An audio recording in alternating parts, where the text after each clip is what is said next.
अनसुने किस्से के इन पलटते हुए पन्नों में चलते हैं उस दौर में जब शैलेंद्र की मौत के लिए सभी उनकी फिल्म तीसरी कसम को जिम्मेदार ठहरा रहे थे। सरल और सहज शब्दों से जादूगरी करने वाले शैलेंद्र का जन्म 30 अगस्त 1923 को रावलपिंडी में हुआ था।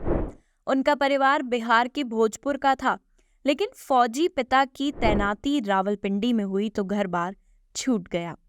रिटायरमेंट के बाद शैलेंद्र के पिता अपने एक दोस्त के कहने पर मथुरा में बस गए।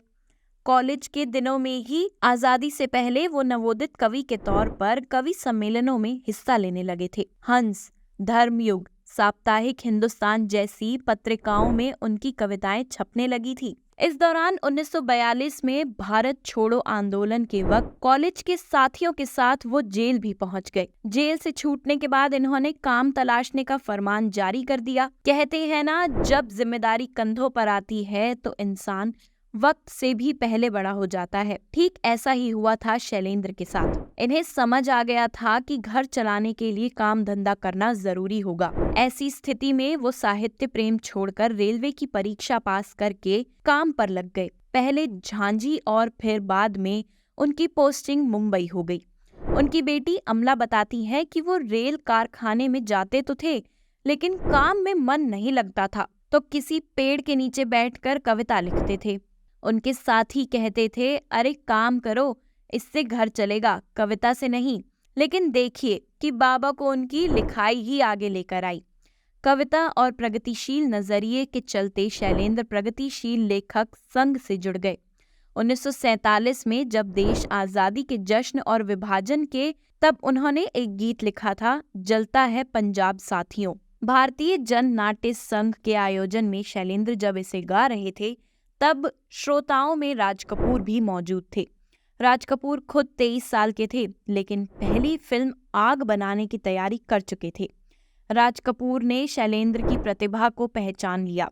राज कपूर ने जब शैलेंद्र से ये गीत मांगा तो उन्होंने बड़े सलीके से कहा कि वो पैसे के लिए नहीं लिखते। तब शैलेंद्र अकेले थे। अगले साल शादी हुई तो मुंबई में गृहस्थी जमाने की चुनौती थी। आर्थिक मोर्चे पर शैलेंद्र तंगी महसूस करने लगे थे।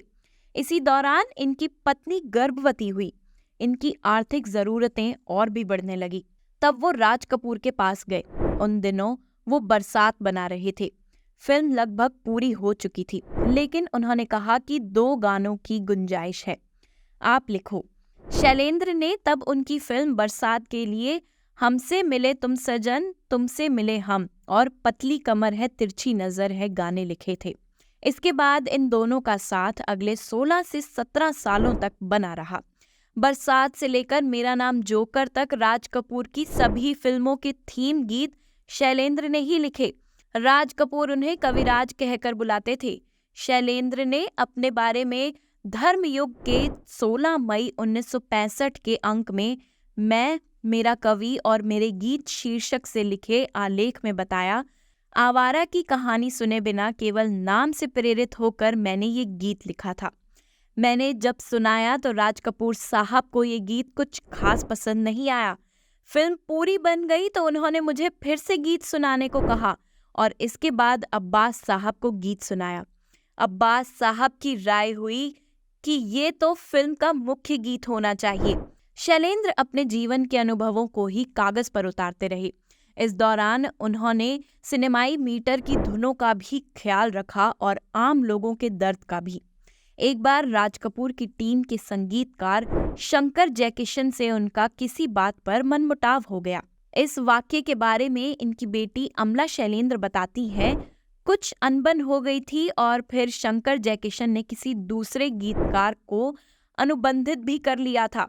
बाबा ने उन्हें एक नोट भेजा, छोटी सी ये दुनिया, पहचाने रास्ते, तुम कभी तो मिलोगे, कहीं तो मिलोगे, तो पूछेंगे हाल। नोट पढ़ते ही अनबन खत्म। जोड़ी टूटने वाली थी, लेकिन इसके बाद आखिर तक दोनों साथ रहे। शैलेंद्र का उनके समकालीन कितना सम्मान करते थे, इसका एक दूसरा उदाहरण 1963 में तब देखने को मिला जब साहिर लुधियानवी ने साल का फिल्म फेयर अवार्ड ये कहकर लेने से इनकार कर दिया था कि उनसे बेहतर गाना तो शैलेंद्र का लिखा बंदनी का गीत मतरो माता लाल तेरे बहु तेरे है। शैलेंद्र ने फणीश्वर नाथ रेणु की कहानी पर जब तीसरी कसम फिल्म का निर्माण शुरू किया था, तब उनकी आर्थिक मुश्किलों का दौर शुरू हुआ। फिल्मी कारोबार से उनका वास्ता पहली बार पड़ा था। वो कर्ज में डूब गए और फिल्म की नाकामी ने उन्हें पूरी तरह से तोड़ दिया था। ये भी कहा जाता है कि इस फिल्म की नाकामी के चलते ही उनकी मृत्यु हो गई। लेकिन अमला शैलेंद्र इससे इनकार करती हैं। अमला बताती हैं, ये ठीक बात है कि फिल्म बनाने के दौरान काफी पैसे लग गए थे। घर में पैसे नहीं थे, लेकिन बाबा अपने जीवन में पैसों की परवाह कभी नहीं करते थे। उन्हें इस बात का फर्क नहीं पड़ा था कि फिल्म नाकाम हो गई, क्योंकि उस वक्त में वो सिनेमा में सबसे ज्यादा पैसा कमाने वाले लेखक थे। जो लोग सोचते हैं कि फिल्म के फ्लॉप होने और पैसों के नुकसान के चलते शैलेंद्र की मौत हुई, वो गलत सोचते हैं। तीसरी कसम फिल्म को बाद में कल्ट फिल्म माना गया। इस बेहतरीन निर्माण के लिए उन्हें राष्ट्रपति स्वर्ण पदक से सम्मानित किया गया। मशहूर निर्देशक ख्वाजा अहमद अब्बास ने इसे सेलुलाइड पर लिखी कविता बताया था। ज्यादा शराब पीने के कारण लिवर सिरोसिस से शैलेंद्र का निधन 14 दिसंबर 1966 को हुआ था। महज 43 साल की उम्र में वो इस दुनिया को छोड़कर चले गए। ये भी दिलचस्प संयोग है कि शैलेंद्र का निधन उसी दिन हुआ जिस दिन राज कपूर का जन्मदिन मनाया जाता है। राज कपूर ने नॉर्थकोट नर्सिंग होम में अपने दोस्त के निधन के बाद कहा था, मेरे दोस्त ने जाने के लिए कौन सा दिन चुना? किसी का जन्म, किसी का मरण। कवि था ना, इस बात को खूब समझता था। शैलेंद्र तो चले गए, लेकिन भारतीय फिल्मों को दे गए 800 गीत, जो हमेशा उनकी याद दिलाने के लिए मौजूद हैं। तो ये थे उनकी जिंदगी से जुड़े कुछ किस्से। ऐसे और भी किस्सों को सुनने के लिए अभी सब्सक्राइब करिए हमारे चैनल अनसुने किस्से को।